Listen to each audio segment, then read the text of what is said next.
Hello everyone, I am Siegfried and I'm going to show you how to make a wall style terrarium.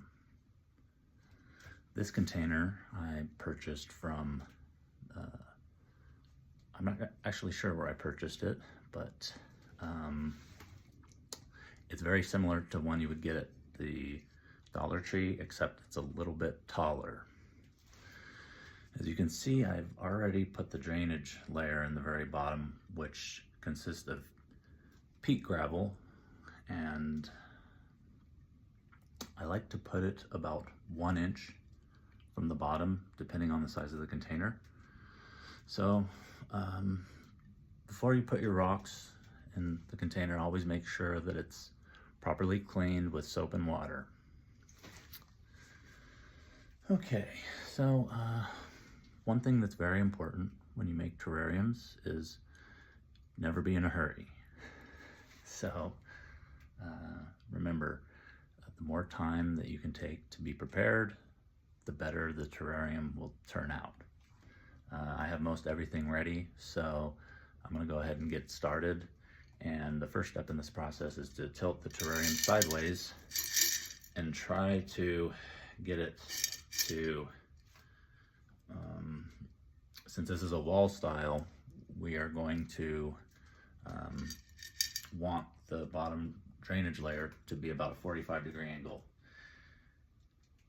And that's about good. And I also have the drainage barrier pre-cut. It's made out of landscape matting or weed barrier fabric.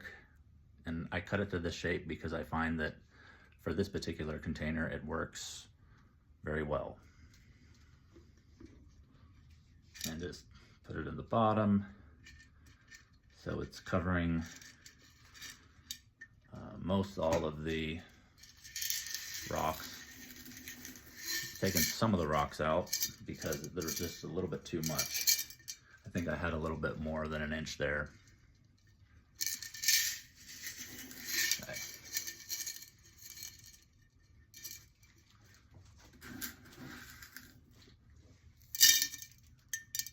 Okay, that looks good.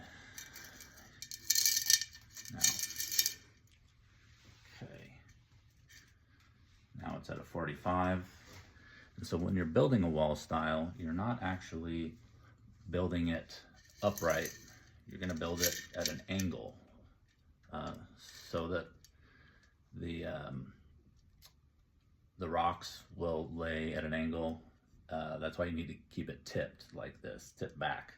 And as you go, you kind of find your comfort zone with that. So I'm gonna go ahead and put in the drainage barrier. Sometimes I use a long stick to kind of help out.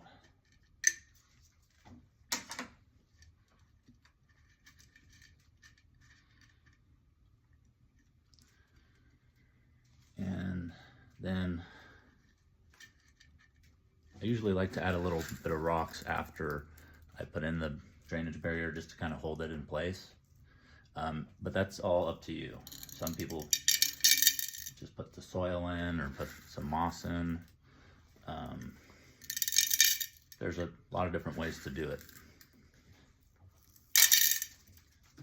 Okay, I don't want to put too much. Looks about right.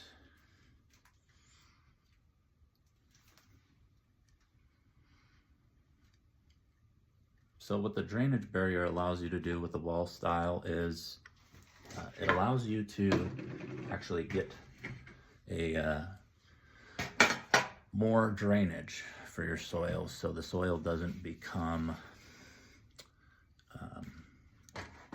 oversaturated with water over time, which can lead to diseases and issues with fungus,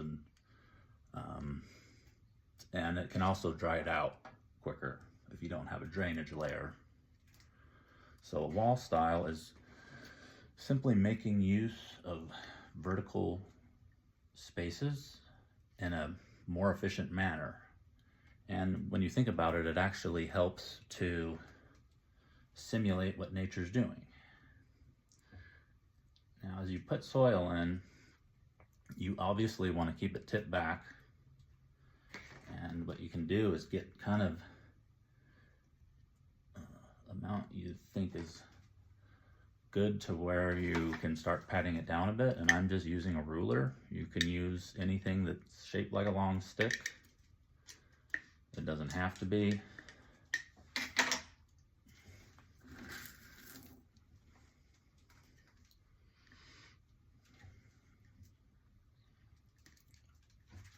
And sometimes as you go along, you got to add a little bit more rocks. I think that's good on the bottom. It was just needed a little bit more down there, but as you can see, it's coming along. And you know, I'd say that the angle you're tipping it back can kind of vary, but you want to definitely keep it more at a horizontal position until you spray with water. And I'm going to go get the spray bottle. I'll be right back.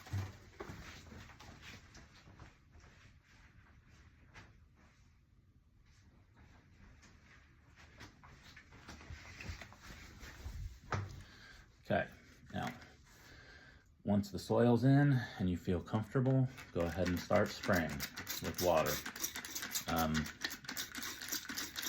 You can use sap water too. I'm actually out of water because I wasn't prepared enough for the video, but I have everything near me that I have that I need for the most part. And sometimes you'll find that you can get caught, you know, not having a tool or supply that you need, and then that's when you kind of have to reassess the situation. But luckily I have most everything I need on hand. Okay. Now, depending on how well you mix your soil, you're going to spray more or you're going to spray less. But as you can see, the water is starting to soak in.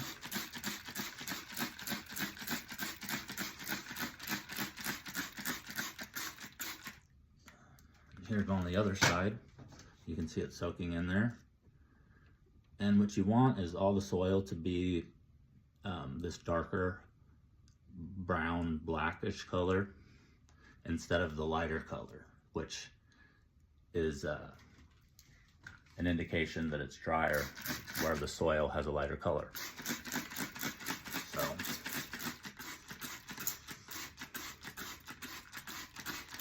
now, and you're going to find that it takes time to figure out how much water to spray, and that's something you have to practice to get better at, but anyone can do it. You just have to be a little patient, and of course when you spray, you don't want to spray too quickly because it could oversaturate the soil, but for the most part it looks good.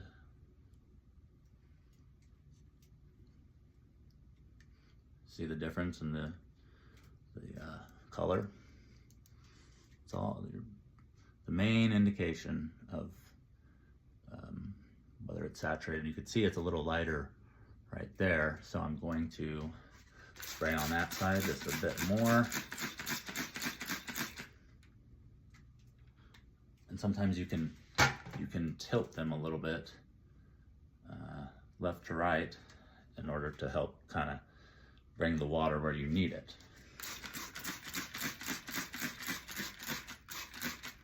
And I think I'm close. Some people like to spray it and then wait, but I don't think you have to wait that long to really make sure that it's properly moist, because what the soil is doing is it's self-adhering to the glass. And the reason it does this is because once the water permeates the soil, it helps create a static charge that allows the soil to bond to the glass with no glue. You know, and it's also more environmentally friendly than glue. But it's personal choice. Again, you could build a terrarium like this with glue, but I find that the wall style can be achieved in a sustainable way and help maximize the potential of the terrarium. So as you can see, it's almost all wet. And sometimes they might shift a little bit at the bottom. You really got to kind of make sure that it's packed in there. Sometimes you can kind of bring it down, but not too quickly, to kind of help the soil settle. But there we are. Okay, so it is, I'm gonna pat it down just a little bit more, because sometimes it gets air bubbles inside of it, especially with a longer container. You have to really kind of work the soil as it flows downward, because the soil will tend to want to go down. So if you can pat it down, you can do this before or after you water it, preferably before. It's just kind of something that I wasn't paying as much attention to as I should have been, but was probably in a hurry. All right, here we go.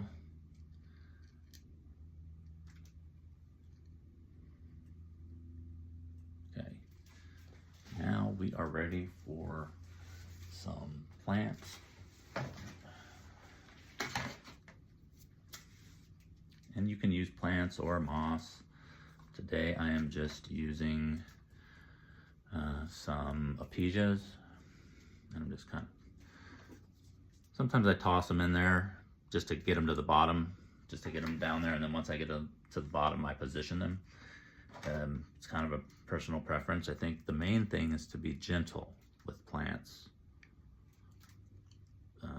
They're very delicate, and over time you kind of get a feel for what kind of conditions they like, or how fragile one species may be more than another. Okay, so these plants, the other ones that don't look like the apesias, are a type of a begonia, but I'm not sure what the name is. Here's a little, here's another one. It's nice.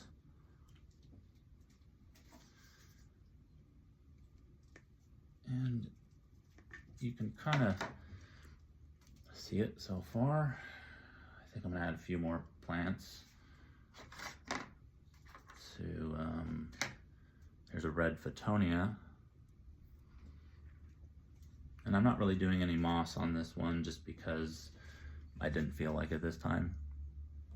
So, all right. Sometimes I like to build the wall style just to put cuttings in. It actually makes it easier to kind of help your cuttings grow.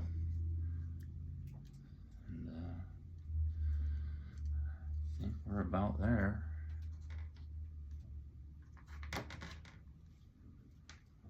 There's a little bit of moss in this. I wouldn't say there wasn't any, but I just didn't put as much as I usually do, so the video won't be too long. But there is the build.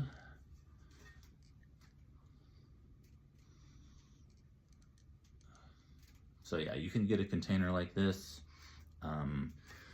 almost anywhere, or you can even order one. And when you have all the plants in, don't forget to spray a little bit at the very end,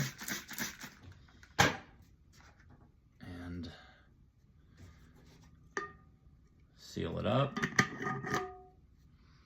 and voila, a wall style terrarium made by Siegfried. And you can do it too.